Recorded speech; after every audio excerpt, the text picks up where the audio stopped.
First Nations people have been involved in BC's agriculture economy since it began. BC. Colonists in Canada tried to convert them to European-Canadian farming style, but due to difficulties and favoritism to settlers, they mostly formed the labor workforce. First Nations people utilized the large surrounding area to gather many different plants and hunt for animals, traveling to different areas in each season. European Canadian farmers stuck to one or two kinds of crops like grain or hops, remaining stationary year-round with more labor-intensive work. First Nations people did mostly subsistence farming, such as small potato gardens along the coast with some poultry or dairy to feed their family. Commercial farming required a lot of water and land, which First Nations people didn't, because of the Indian Act, couldn't access, so they couldn't fully become farmers. A British citizen could get land by coming to BC and claiming it, taking up land and water rights, or ignoring the rules and settling in an area occupied by First Nations people. In seeking justice, the legal system was not in their favor.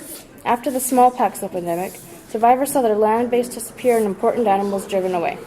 The hops industry was one of the first industries to hire First Nations workers.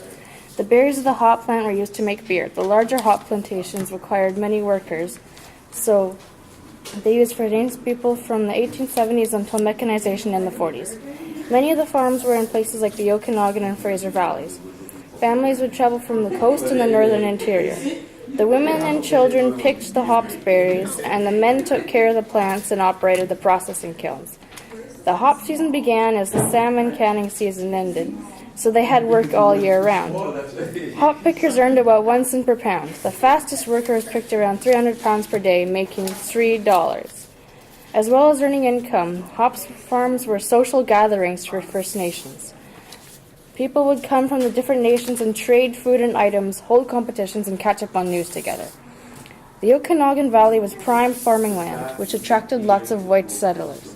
Eventually, farmers moved to the Okanagan to start up agriculture, sitting on the land to claim it. To avoid conflict, Governor James Douglas negotiated peace agreements with the Okanagan chiefs, who agreed to let Europeans on the land as long as First Nations people could still hunt and fish. Reserve land was set out for them, including adequate land for village sites and hunting and fishing grounds. As more settlers came into the area, Colonel Lauer thought that the reserve lands were made too large, and the size of the reserve land was cut down. He thought that people were an obstacle to agricultural settlement, a thought seconded by many other white people in the area.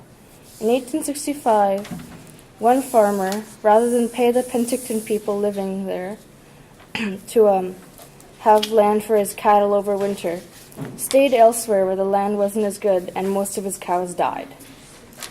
After the Cariboo Gold Rush, ranching came to interior BC. Ranching was established in the area of the Okanagan, Nicola, and Cariboo. The Okanagan people in particular were involved with ranching. Large expanses of land were needed for cattle ranching, and the colonial government sold it off for very little to British newcomers.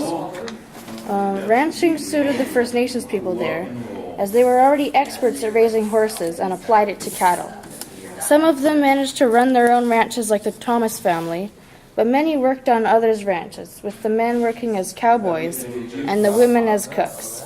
In the 20th century, the cattle industry died out and fruit farming replaced it in the Okanagan Valley.